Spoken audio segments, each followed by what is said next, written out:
Goshamahal MLA Raja Singh hot comments చేశారు. బీజేపీ జాతీయ నాయకత్వానికి 3 రోజుల కిందట స్పష్టంగా లేఖ రాశానన్నారు.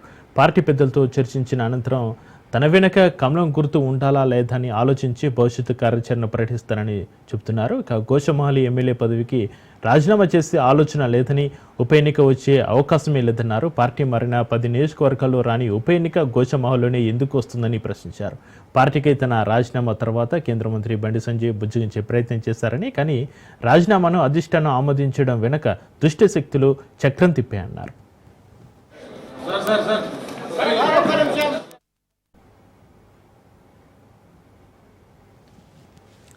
ఇక తన మనసు అప్పుడు ఇప్పుడు ఎప్పుడు బీజేపీతోనే ఉందంటున్న రాజాసింగ్తో మా ప్రతినిధి రాజు ఫేస్ టు ఫేస్.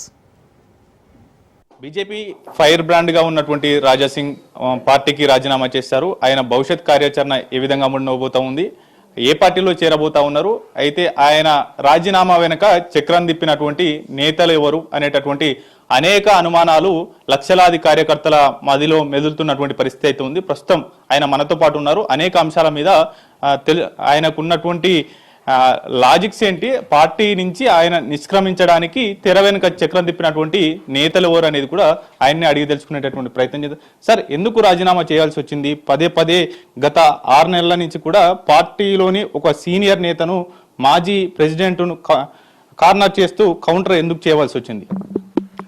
కొన్ని ఇబ్బందులు ఉండే, ఆ ఇబ్బందులు బయట చెప్పక మా వాళ్ళకి ఎన్నిసార్లు చెప్పిన తర్వాత కూడా పక్కా పెట్టేసినారు.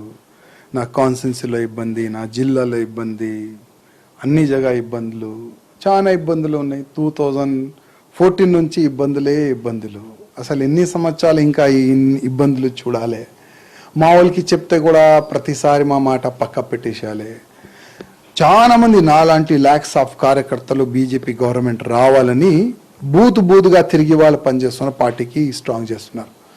కానీ కొంతమంది కొన్ని శక్తుల వల్ల తెలంగాణకి నష్టం జరిగింది, తెలంగాణలోన బీజేపీకి నష్టం జరిగింది. లేకపోతే మంచిగా నెక్స్ట్ గవర్నమెంట్ ఎవరిదంటే బీజేపీ గవర్నమెంట్ అని ఒక ప్రజల్లో ఒక మంచి వాతావరణం వచ్చింది. ఎందుకంటే Congress fail, BRS total fail.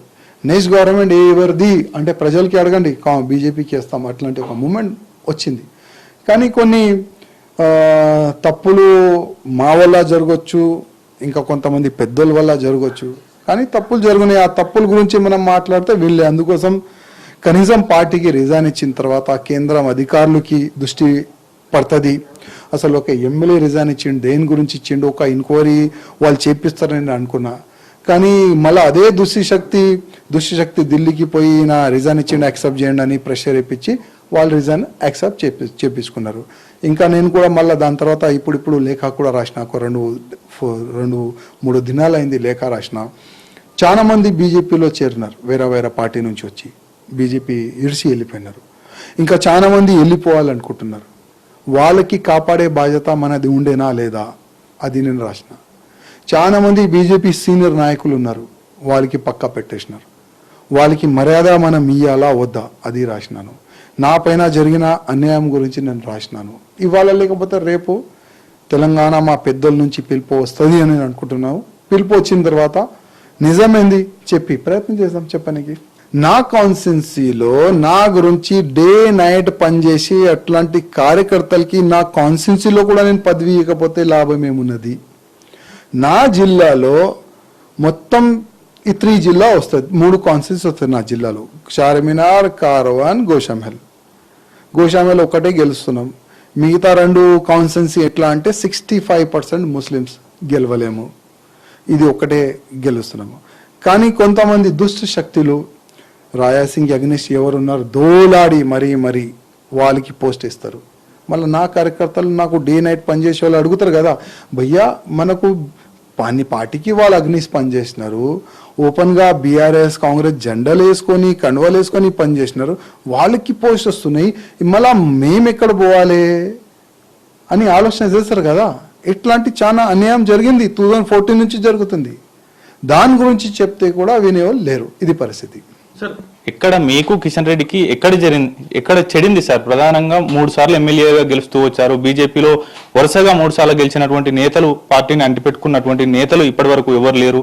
అంతేకాకుండా పార్టీ కోసం, అటు హిందుత్వ కోసం దేశవ్యాప్తంగా ఉన్నటువంటి వివిధ రాష్ట్రాల్లో స్టార్ కంపైనర్ గా ప్రచారం చేశారు. అటువంటి నేతను తెలంగాణ ఎన్నికల్లో ఎందుకు ఉపయోగించుకోలేకపోయింది? ఇటువంటి అనేక సందేహాలు పార్టీ క్యాడర్లో ఉన్నాయి. వారందరికీ ఏం సమాధానం చెప్తారు? ఇప్పుడు అట్లాంటి సమయం లేదు. ఏ వ్యక్తి గురించి, ఏ వ్యక్తికి టార్గెట్ చేయాలి అట్లాంటి ఇప్పుడైతే సమయం లేదు. ఎవరి గురించి మాట్లాడితే కూడా బాగుండదు. నేను ఎక్కడెక్కడ తప్పులు జరిగినాయి ఇప్పుడు డైరెక్ట్ కేంద్ర మా పెద్ద నాయకులకే చెప్పాలి అనుకుంటున్నాను. కేంద్ర నాయకుల నుంచి ఎట్లాంటి సమాధానం వస్తుంది, దాని తర్వాత మళ్ళా ఒకవేళ మీరు కలిస్తే ఏం చెప్పాలి అప్పుడే నేను చెప్తాను. వరకైతే ఏ పార్టీలో చేరాలనేటటువంటి నిర్ణయం తీసుకోలేదు. కష్టం. వేరే పార్టీ వాళ్ళు యాక్సెప్ట్ చేయరు, వేరే పార్టీలో నేను వెళ్ళను కూడా కష్టం. ఎందుకు సరే ఇటువంటిది జరుగుతూ ఉంది పార్టీలో? ఇంటర్నల్ గా జరుగుతున్న అధిష్టానం ఎందుకు మొదటి నుంచి చూసి చూడనట్టు వదిలేస్తా ఉంది? రాష్ట్ర నేతలను పిలిచి కూర్చోబెట్టి ఎక్కడ సమస్యలు ఉన్నాయని సాల్వ్ చేయలేకపోతా ఉంది ఎందుకు? చాలా ప్రాబ్లమ్స్ ఉన్నాయి. మీరు నాకు అడుగుతున్నారు, ఇంకా వేరే ఎమ్మెల్యేకి అడగండి, వేరే ఎంపీకి అడగండి. అందరూ ఆన్ కెమెరా అయితే చెప్పరు, కానీ వితౌట్ కెమెరా మీరు వెళ్తే అసలు నిజమేంది బయటికి వస్తుంది. సార్, మీరు నామినేషన్ దాఖలు చేసేందుకు వెళ్ళినప్పుడు అసలు ఏం జరిగింది? కేవలం మీకు 3 మాత్రమే మద్దతుదారులు ఉన్నారు. నామినేషన్ వేయాలంటే 10 మందికి పైగా మద్దతుదారులు ఉండాల్సిన అవసరం ఉంది. అందుకే ఆయనకు మద్దతుదారులు లేరు కాబట్టి ఆ ఆరోపణలు పార్టీ మీద చేస్తా ఉన్నారనేది పార్టీ అదే రోజు మీరు రాజీనామా చేసిన రోజే పార్టీ అలిగేషన్ చేసింది. 12 మంది నా ఎంబడి ఉండే ఆ రోజు సంతకం చేయనికి. ఫామ్ ఇయనికి లేట్ చేసినారు. 45 మినిట్ లోపల కూర్చున్నా. ఫామ్ ఇక్కడ అడిగిన ఎండ లక్ష్మీనారాయణ గారు ఉండే. తెప్పిస్తున్నాం 4 o'clock లాస్ట్ సమయం ఉండే. నాకు 3:30కి ఇట్లా ఫామ్ ఇచ్చినారు. ఫామ్ తీసుకొని బయటికి వచ్చిన తర్వాత ఆ 12 మందిలో మిగతా మందిని వాళ్ళు పైన మీటింగ్లో లాక్ చేసినారు. మళ్ళీ వాళ్ళకి చెప్పిన రాయసింగ్కి సపోర్ట్ చేస్తే మళ్ళీ మీకు ఇబ్బంది అని ఇట్లా బెదిరిస్తారు కూడా. చాలా జరిగింది ఆ సమయంలో. మళ్ళీ ఎందుకు ఆ ఇష్యూస్ మళ్ళా లేకపోతే మళ్ళా అది వేరే రకంగా వెళ్తుంది. అయిపోయింది. ఇప్పుడు నెక్స్ట్ గురించి మనం ఆలోచన చేస్తే చాలా బాగుంటుంది అనుకుని నేను ముందుకెళ్తాను. Thank you so much sir. ఇది ఓవరాల్ గా ఇప్పటి వరకు అయితే రాజీనామాకు సంబంధించి ఎటువంటి ఆలోచన చేయడం లేదు. కేంద్రానికి అధిష్టానానికి ఇప్పటికే లేఖ రాయడం జరిగింది. పూర్తి స్థాయిలో అందుకు సంబంధించి అధిష్టానం నుంచి పిలుపు వచ్చిన మరుక్షణమే నేను ఢిల్లీ పెద్దలను కలుస్తాను. ఆ తర్వాత తన మనసులో ఉన్నటువంటి అభిప్రాయాలను అన్నిటినీ కూడా వెల్లబుచ్చుతాను. రాష్ట్రంలో అంతర్గతంగా బీజేపీలో జరుగుతున్నటువంటి సమస్యలను, అదేవిధంగా అంతర్గతంగా ఉన్నటువంటి అనేక అంశాలను కూడా అధిష్టాన పెద్దలకు తెలియజేస్తాననేది కూడా చెప్తున్నటువంటి మాట. ఎట్టి పరిస్థితుల్లో గోషామహల్లో బై ఎలక్షన్ రాబోదు అనేటటువంటి కామెంట్స్ రాజా సింగ్ చేస్తున్నటువంటి పరిస్థితి అయితే ఉంది. కెమెరా పర్సన్ శ్రవంతో రాజు న్యూస్, హైదరాబాద్.